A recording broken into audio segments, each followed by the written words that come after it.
Assalamualaikum warahmatullahi wabarakatuh. Waalaikumsalam warahmatullahi wabarakatuh. Iya, jadi terima kasih ibu-ibu semuanya yang sudah hadir di pertemuan pada hari ini. Jadi hari ini kita akan berdiskusi ya tentang pencegahan stunting.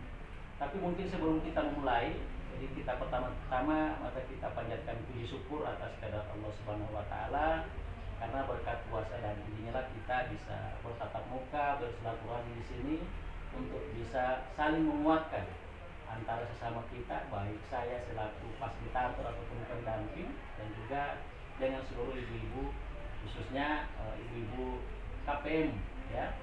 Jadi hari ini ibu-ibu sekalian, kita akan membahas tentang pemanfaatan bantuan sosial dalam pemenuhan gizi anak usia dan ibu hamil ya. Tapi ada beberapa hal yang perlu saya ingin ingatkan dan sampaikan kepada ibu-ibu sekalian.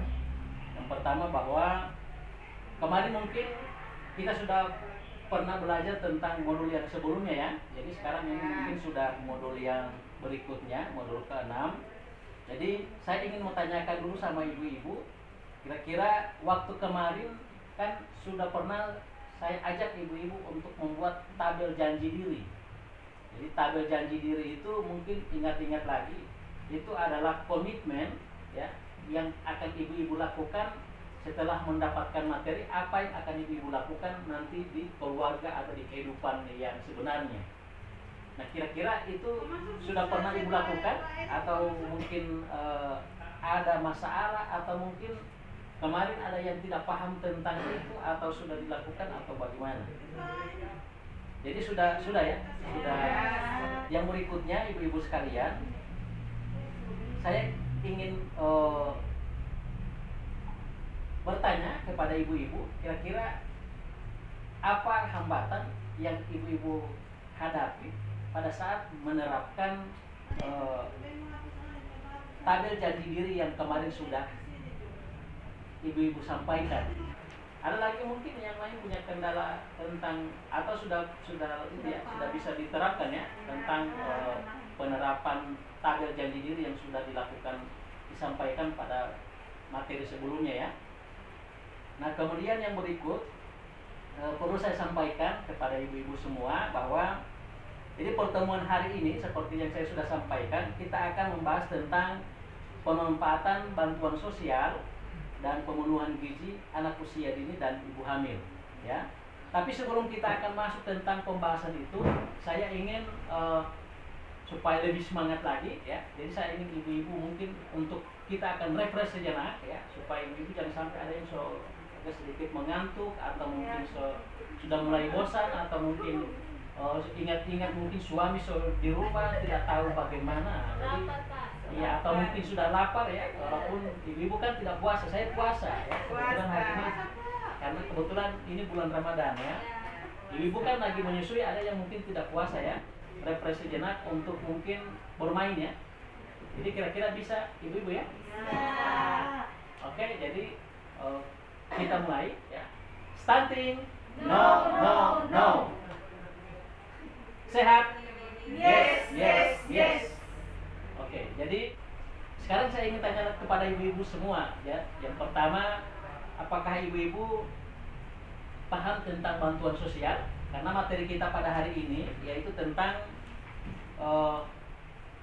pemanfaatan bantuan sosial dalam pemenuhan gizi anak usia dini dan ibu hamil. Kira-kira PKH itu bantuan sosial atau tidak? Bantuan sosial ya. BPNT, sembako, pangan, bantuan sosial ya. Jadi perlu saya simpulkan lagi ya.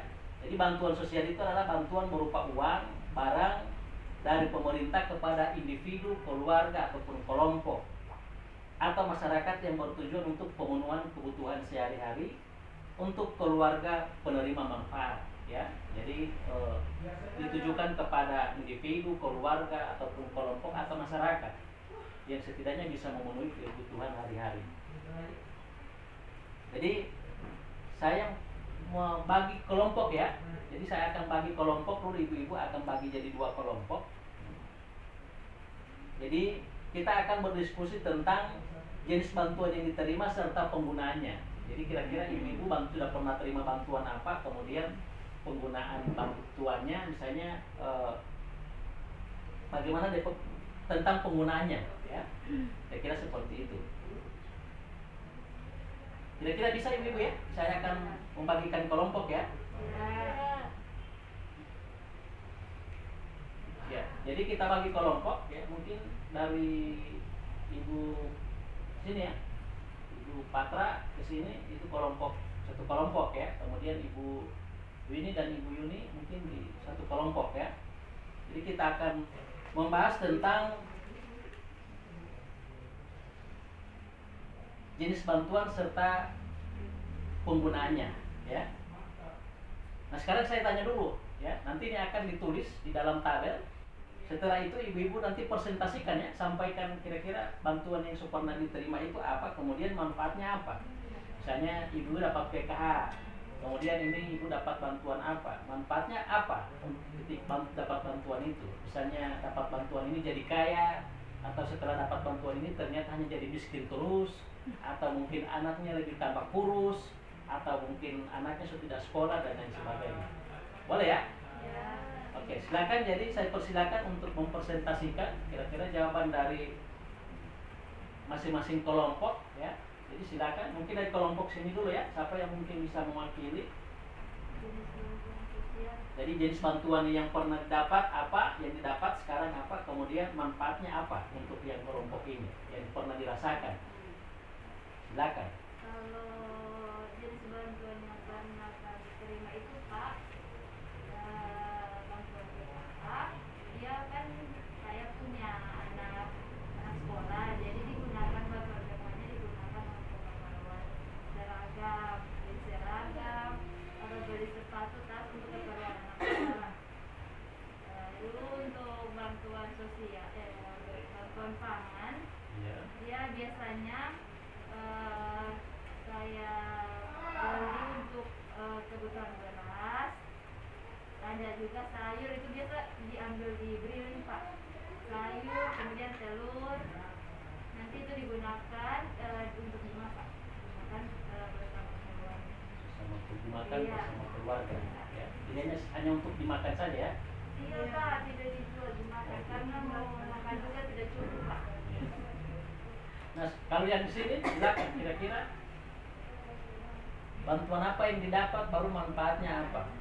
Yang hasil tadi yang sudah ditulis di tabel, silakan disampaikan. Seperti sama jawabannya di kelompok 1 Pak, tetap sama penggunaannya. Bantuan ke saya itu kan digunakan untuk keperluan anak. Untuk keperluan apa, anak-anak untuk apa misalnya? Untuk beli itu Pak, terutama beli pulsa, data untuk daring. Oh, beli pulsa untuk menonton video, tidak? Oh Untuk ya. daring Pak, untuk belajar daring. Terus kalau yang pangan itu yang untuk dibelanjakan di warung. Belanjakan ke warung ya. Jadi memang secara umum bantuan PKH dan PPNT itu bisa dimanfaatkan untuk membelanjakan kebutuhan untuk pemenuhan gizi anak ya, khususnya bagi anak-anak yang dalam rangka pencegahan stunting atau anak-anak yang mungkin terkena dampak stunting ya. Jadi seperti tadi yang Ibu sampaikan tadi, jadi misalnya bantuan BPNT itu ke warung beli bahan-bahan yang bergizi, misalnya tahu, tempe, beras, telur ya, kemudian sayur dan buah. Nah, itu nanti bisa bisa dimanfaatkan yang sudah dibeli itu untuk menambah pemenuhan gizi daripada anak-anak, supaya anak-anak kita terhindar dari stunting. Kata kuncinya adalah manfaat bansos, yaitu terpenuhinya kebutuhan dasar keluarga untuk penerima manfaat, baik itu pangan, pendidikan, kesehatan, sehingga anak menjadi sehat, cerdas, dan tidak stunting. Oke ibu-ibu, jadi pembahasan kita tentang pemanfaatan bantuan sosial dalam pemenuhan gizi anak usia dan ibu hamil itu kita cukupkan sampai di sini ya. Nanti kita akan lanjut lagi pada pertemuan-pertemuan berikut. Jadi dengan harapan materi yang sudah kita sampaikan, yang sudah kita diskusikan pada hari ini nanti bisa diterapkan langsung, dipraktekkan di rumah ya, di lingkungan sekitar, khususnya terkait dengan bagaimana ibu-ibu sekalian memanfaatkan bantuan sosial. Jangan sampai bantuan ini tidak dimanfaatkan dengan sebaik-baiknya. Bisa ya ibu-ibu ya? Ya. Ya, jadi itu saja, lebih dan kurangnya mohon maaf ya.